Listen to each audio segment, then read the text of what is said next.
Good morning, all those who are watching us through the internet. Good morning for those who came today. Today, we're going to be talking about fear of death, which is a topic that has been a taboo and sometimes is uncomfortable for us to talk about. And that's exactly why we're going to talk about it today. And before we start, I'm going to read a message from the book Happy Life from the spiritual evangelist, and then I'm going to make an initial prayer.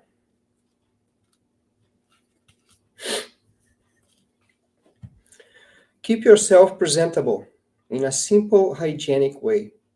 Great humility is confused with filthfulness, leading to lamentable carelessness. In the same way, is your thought incorrectly that a good personal appearance is affection. Jesus' vestments shone, say the scriptures, demonstrating his purity and his power reflected in the modest dress that he wore. He was never sick and never appeared in disagreeable or surprising exotic attire. Like his friends, he wore clothing of the time, while, however, giving it his higher irradiation. Your magnetism will show accentuating or diminishing your appearance, which deserves competent zeal.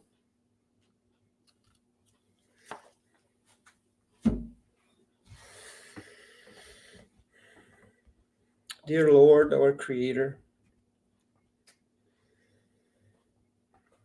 friends from the spiritual plane, mentors, Jesus, our Master and Guide,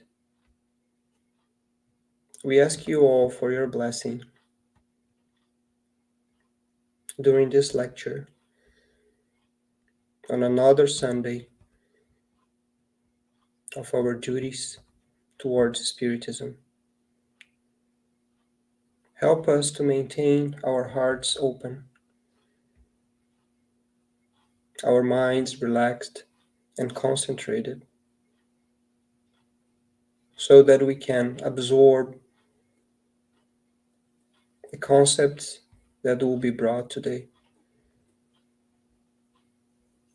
Thank you, and so be it.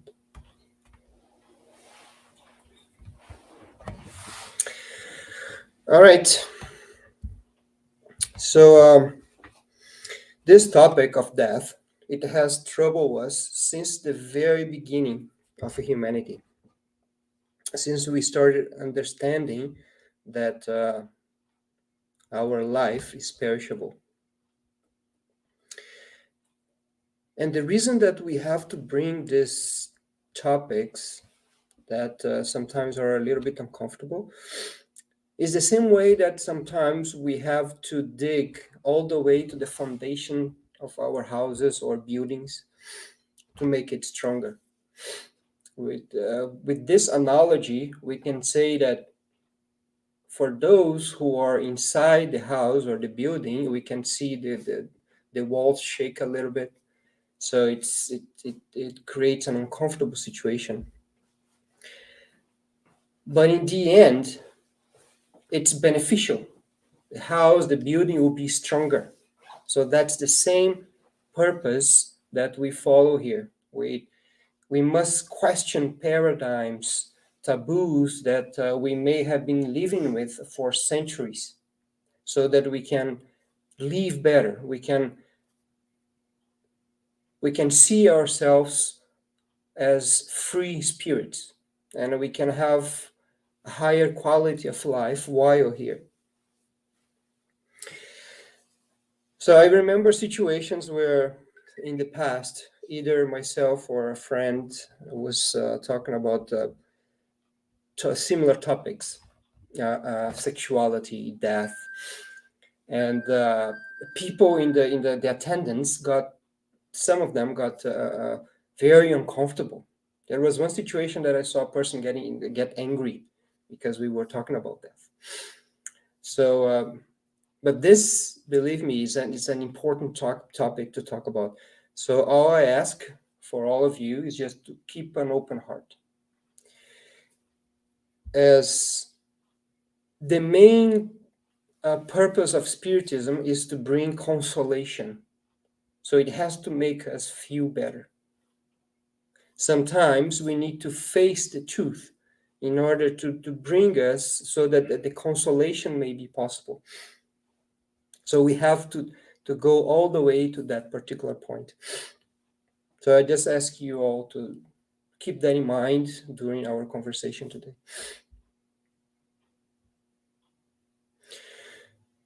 So, as I said, since the beginning of our civilization, our first steps in humanity, we understood that there were situations, there were moments where we were talking to family members, we were sharing a moment with that person, and that person will not be there in the next moment. So we would see death among animals that we would kill to eat, and sometimes would kill us. So we saw that our body is not just perishable, it has an expiration date. So even if you don't die because of a wound, you will die eventually because you get old. So there's nothing you can do about it. And even today, we don't know if we are going to sleep in the same bed that we woke up on. We don't know that. We don't know if we're going to go back home. And I don't mean that. That's the point that brings some uncomfortable feeling. But that is the truth. We don't know. And what have we been doing with this uncomfortable feeling as a society? We learn since early age that it's not good to talk about it. We just don't talk about it. We live our lives here as if we would live forever. We don't think about it. We don't think, oh, I might die today. That's if you say that out loud, people around you will say, why are you saying those sad things? Why are you thinking of it? People will think that you're depressive, that you have a depression, and maybe you should go see a doctor. But that is the truth. Today might be our last day. And then we think, why is that so uncomfortable for us? We need on that note, we need to balance with the thought that we live on a universe whose dimensions are unimaginable. We cannot understand the size of the universe and the dimensions of it. And I can ask you, what drives this universe? What drives the creation of planets? What drives the creation of life? The motion, the laws that we see. If you know me a little bit, you might be thinking, he's expecting some scientific answer. What I'm expecting is something much deeper and at the same time much simpler than that. What drives the universe is love. If we keep researching and we find a new force, a new field or whatever that is responsible for creating life, for creating everything that we see, this same force will be also responsible to make our life reach perfection. So whatever name we'll call it, that is love. That's what drives the universe.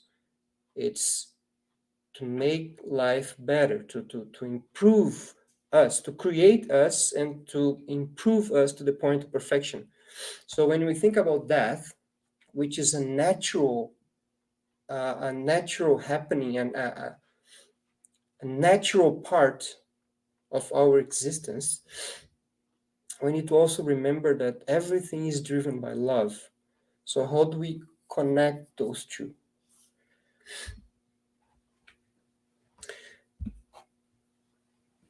So death and love.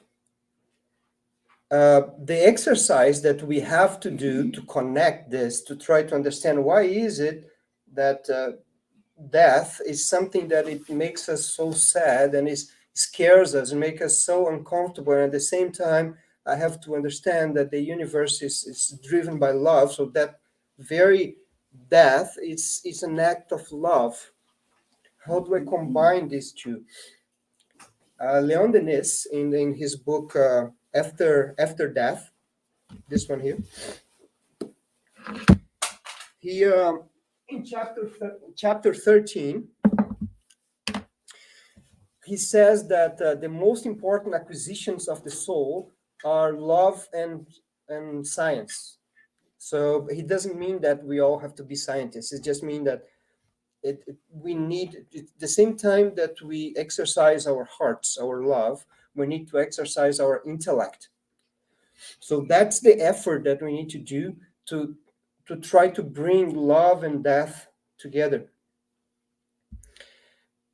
so that when we understand something that we already knew it was right, something we have an intuition and we know that that's the right way to do, but we don't know why, and then we develop our intellect, and the intuition, the feeling that we have inside of us, it meets our intellect. We understand why do I feel that I have to forgive. When I forgive someone, it feels so good. But why?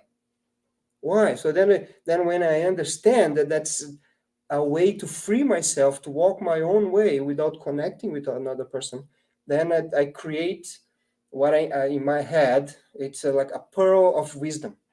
So it's that that spot in my spirit that used to be weak is now strong.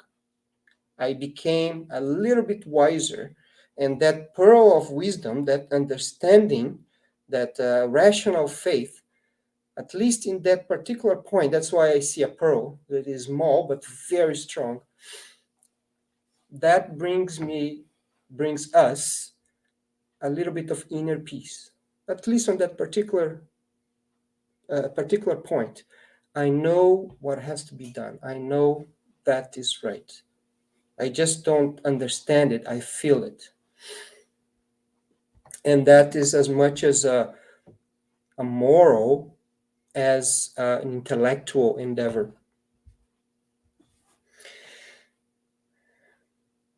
So when I'm speaking here, I start remembering about friends and relatives who are already on the other side. So spiritist speakers that I used to go decades ago to watch, that we used to inspire me, that talk being the position that I am today, speaking about death, and they passed away. They're now on the other side. Or friends who we would sit down together and have a dinner party. I'm not talking just people older, but younger. We have quality time together, and they pass too. Relatives who were part of my life for since I was born, also on the other side. Friends who we used to do projects together, like engineering projects. You sit down and you're trying to build something together, and then you go through the pressure of meeting a deadline. So day-to-day work. Then we see what is the importance of that project now. What remain is the connection, the friendship. So I remember all that, and at the same time, we feel a little bit of sadness and this missing feeling. We miss those who have already departed. And how how can we feel good about that since we are sad and we miss these people? How can we bring our intellect to understand that that's actually an act of love? There is a book that was written 400 BC by Plato called Phaedo. In this book, Phaedo, it describes Socrates' execution. So it's Socrates is he was condemned to drink poison, hemlock, and the poison it works slowly through your body. So when Socrates was there, he was surrounded by his friends, and I imagine him with a. So of course they give you a cup with the poison, and there's executioner is there, of course, to make sure that you drink the poison. So while he was there, his friends, they were crying and they were very sad because, so imagine that you were there and your friend, your mentor, the guy that inspires you, it's about to die. And he's there, that there's a painting from Raphael that he's like, at the same time that he's holding the cup, he's teaching about the immortality of the soul. And in this book we see him, he has the cup, and at the same time he sees that his friends are very sad, and he says, why are you sad? We are immortals, we can't die. And wait, let's analyze this thought. And then he drinks. Then okay, so while he's dying, he starts proving with the logic of the time, very mathematical with numbers, not the one that we think, but for them numbers they had a very special meaning. So then he proves to them, okay, now if you guys answer my question, so you can see that we are actually mortal, we have immortal souls. So if we have immortal souls, then the rest also has to be true. And then he starts describing, he even talks about places, colony, what we call colonies today, but the places where the spirits would go. It's very interesting because this was 2,500 years ago. And while he's dying, he continues telling his friends why they should not be so sad, because he was saying, I am immortal as you are. So this poison will kill just what you're seeing, but it's not going to kill me. But of course, it's an exercise that takes many lives. He already understood that, and he was an example that it is engraved in history, so that we keep bringing it up. And it's not so that is the reason why in the introduction of the Gospel according to Spiritism, the spirits mention Socrates and Plato, because their teachings, it's in direct connection with Christianism.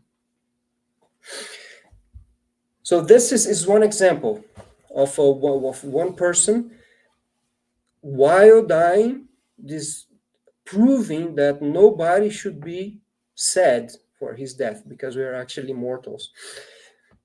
And then there's another example that I thought it was very interesting, although sad. In the 1940s, there was a very famous mathematician, physicist, that his name was John von Neumann.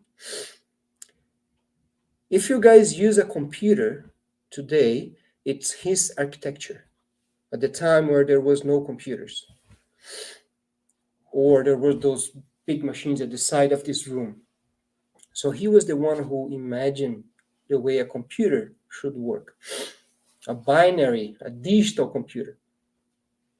So this guy had such a brilliant mind that when he was like 4 or 5 years old, on dinner parties, his dad would take a book that maybe some of you guys will remember. A book that if you want to know someone's phone number, you go to that book and you open here. Book with phone numbers. Imagine that. A huge book with phone numbers. So that's unimaginable today. We don't need that anymore. But in any case, his dad would, to entertain his guests, he would say, okay, grab the telephone list and just point to whatever page. And his son would say all the numbers, names, and addresses. So he would just read something and it would keep in his mind. His mind would just keep all that. So one of those kids that would go to college very early and already knew everything about math before the teacher taught anything. So he was brilliant. He has a very brilliant mind. And he discovered many things. His contributions were in all sides of science.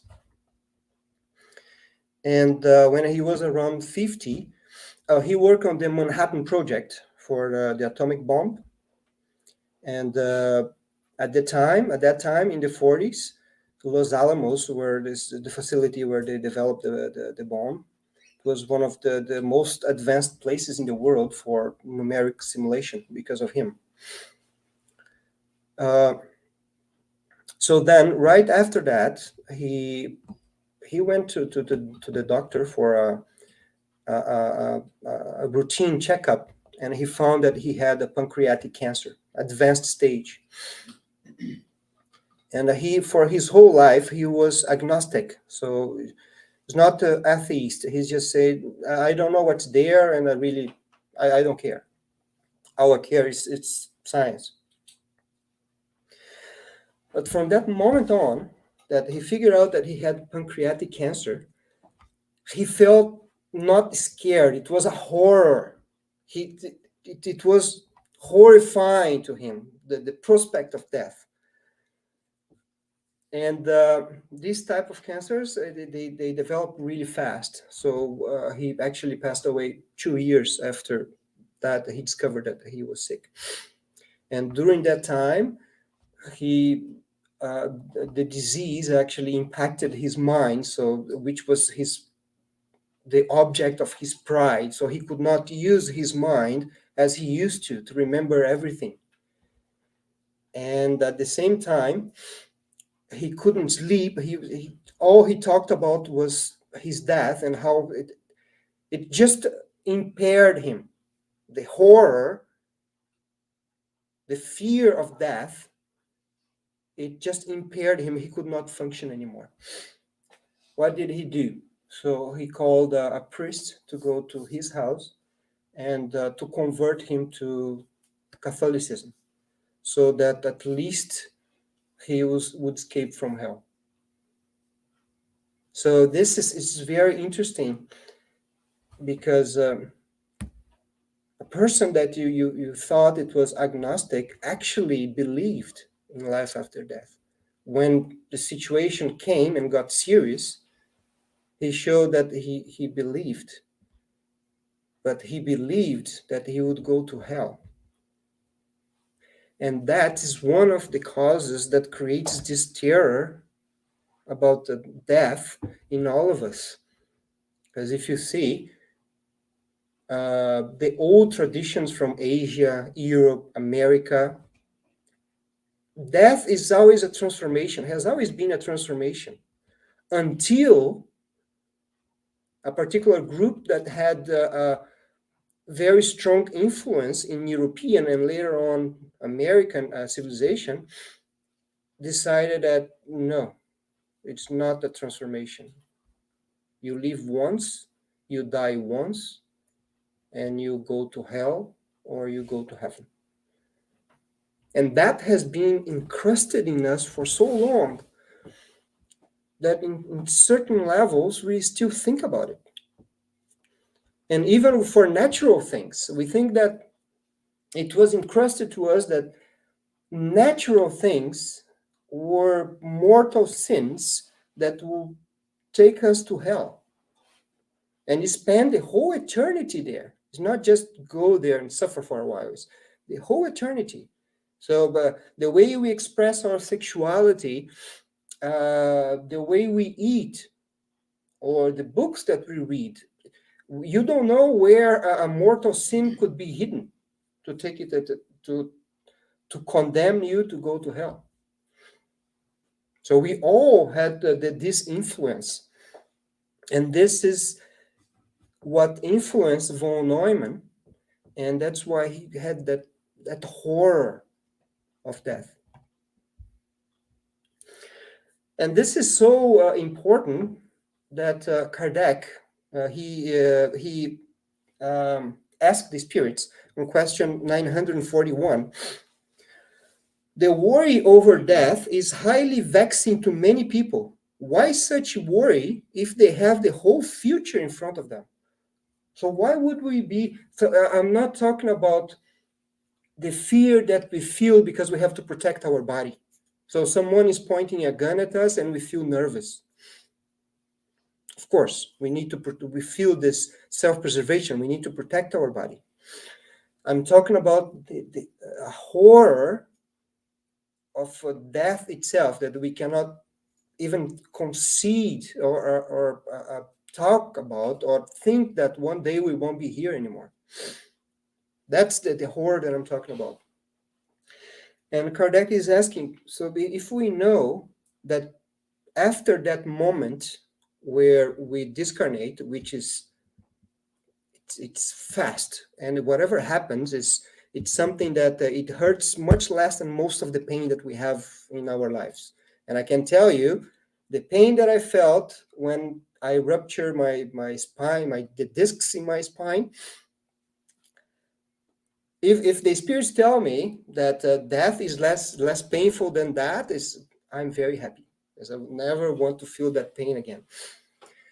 So after that moment is past, we have the whole future in front of us. We are immortal spirits. We can't die. There's nothing we can do. Even if you try to kill yourself, you can't. You can't die. None of us. Our loved ones, our friends, none of them will die.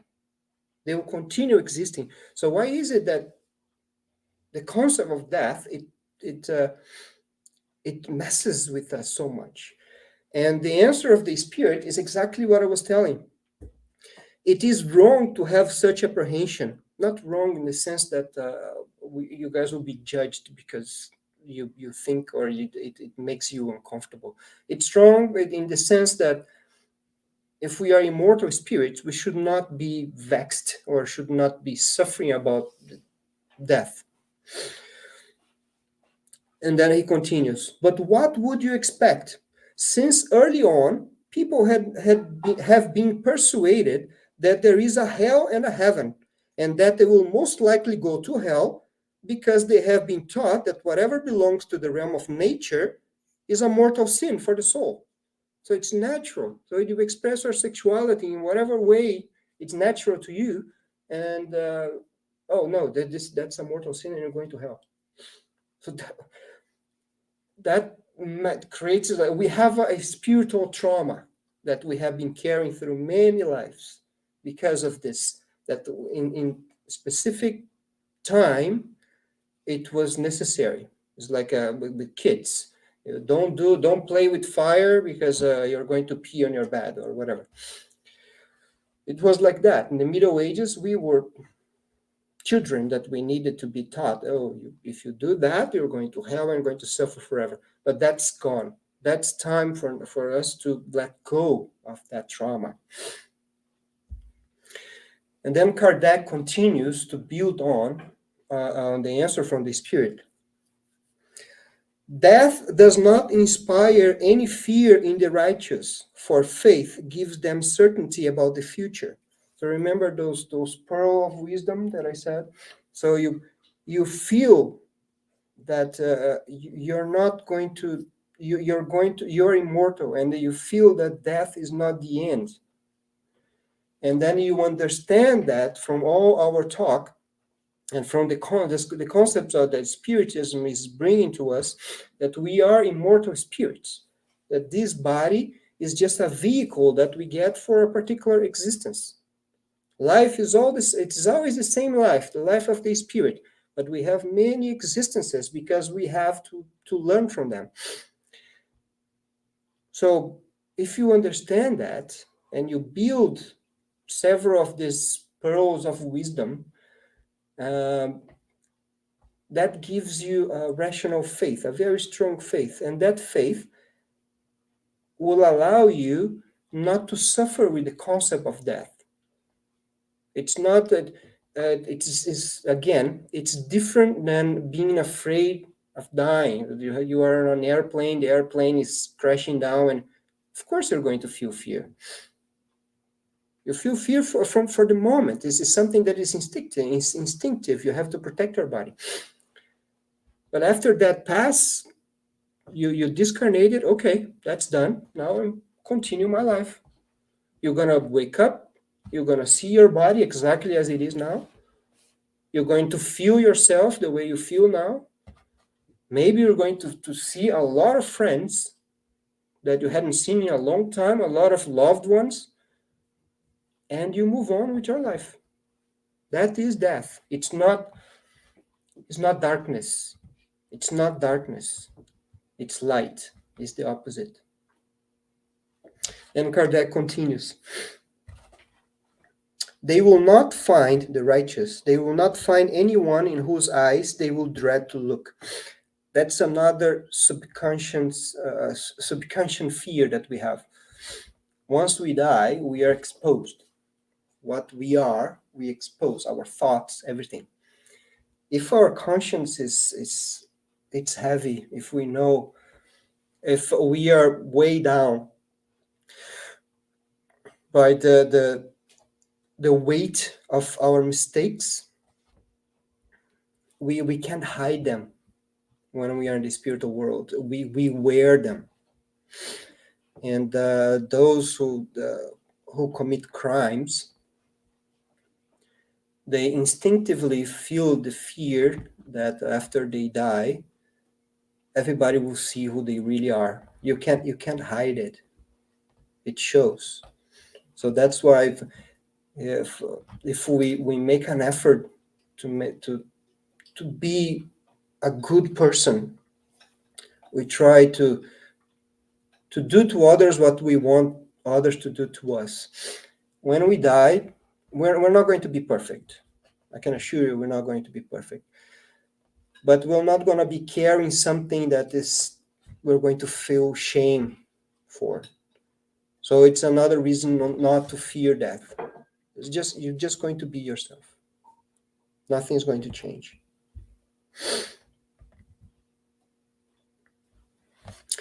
So the Spirit continues to talk about the righteous. The moderation of their desire lends calmness and serenity of their spirit.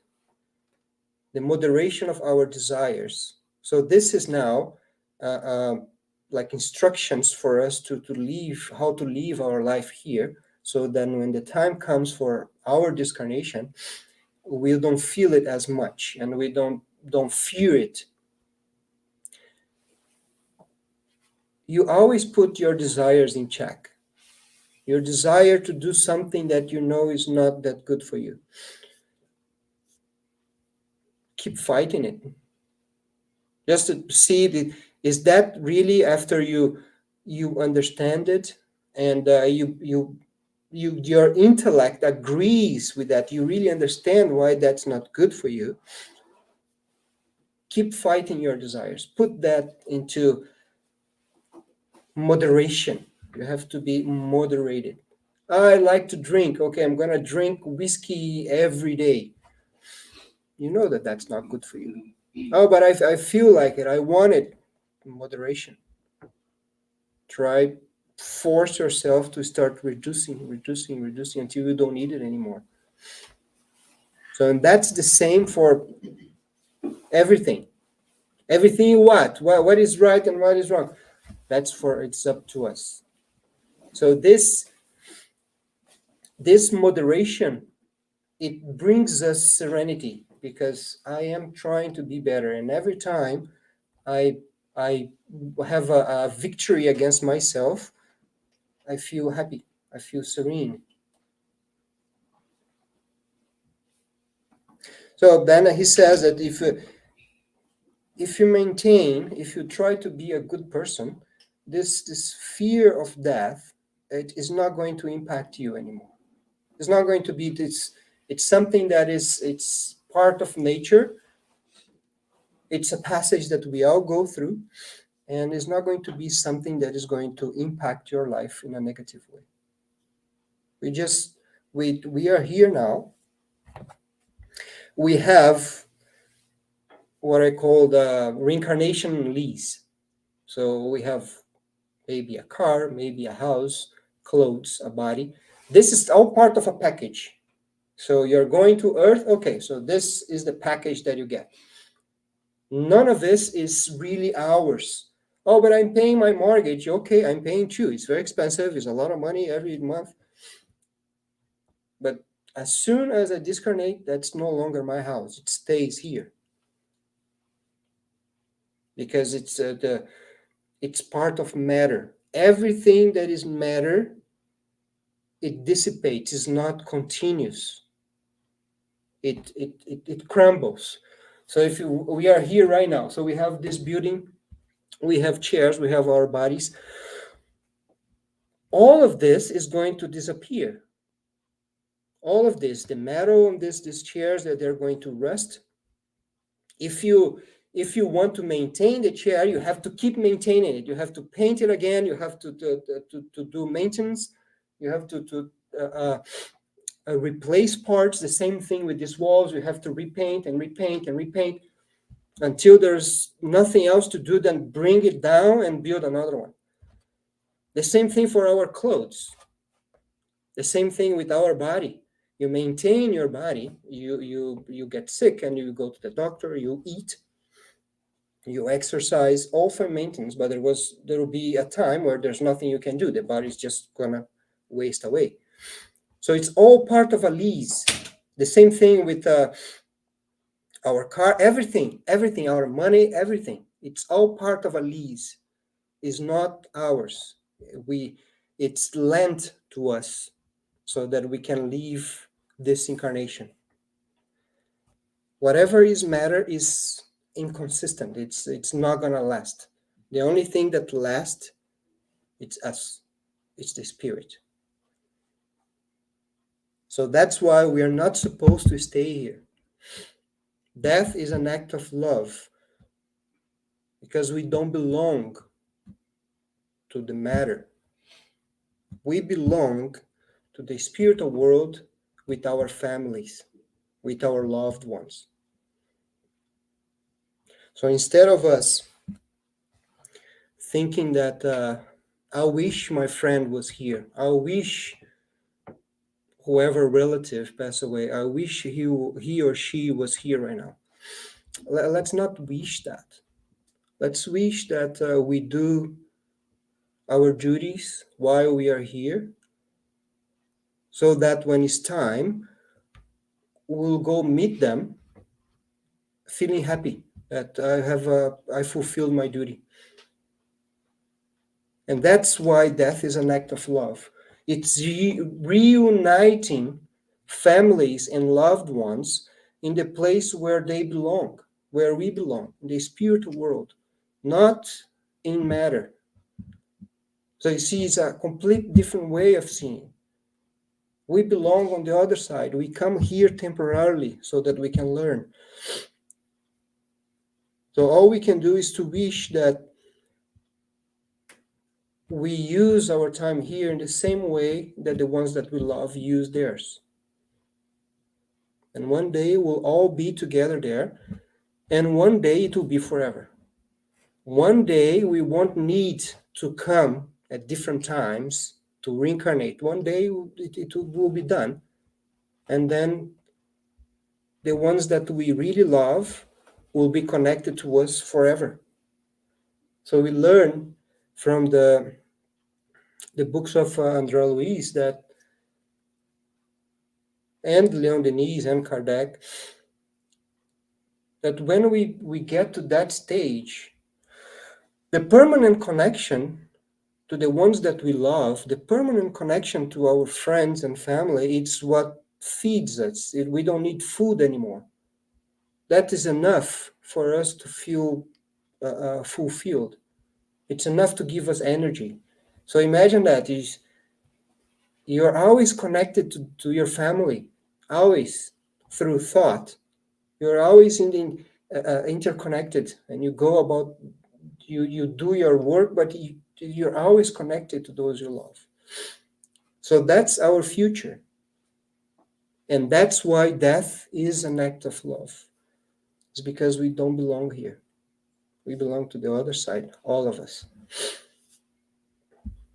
So even though we miss those who passed, we see pieces of clothes, we see pictures, we see things that reminds us of them, and we feel that sadness. It's okay to feel sad because we miss people, but we also should keep in mind that we are immortal spirits and we'll all be together again.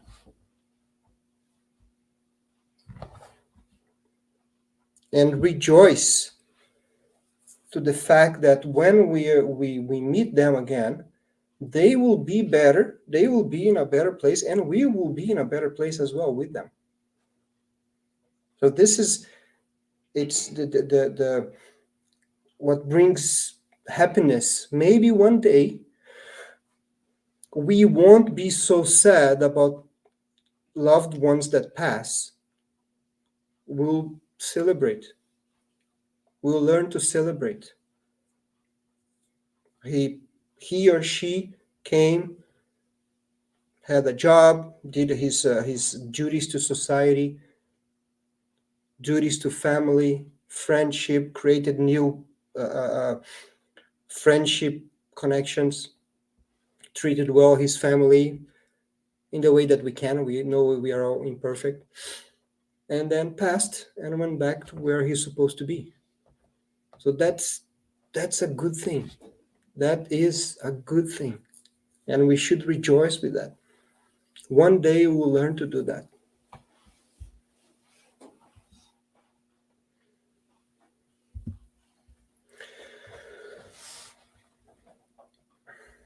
So when we think about fear of death, it should never be something that impairs us. Death is an act of love. We should continue doing our work with our hearts full of hope, always full of hope, because we are immortal spirits and we'll all be together with our families. Always. We just separated. Sometimes the only thing that separates us is the fact that our eyes cannot see their bodies, but they are right there, very close to us. The only thing is a physical body.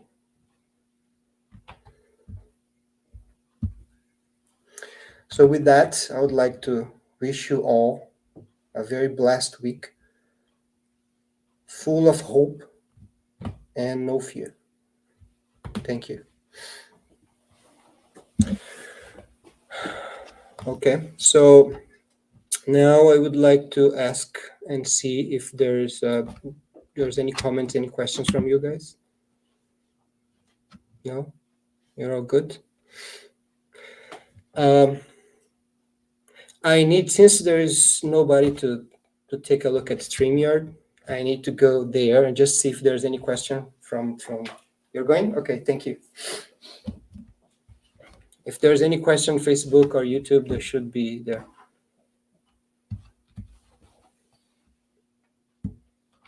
No questions, just call us good morning. Okay. All right, thank you. Thank you. So then I will do the prayer so that we can finish our lecture today, and I will go to the pass. Okay.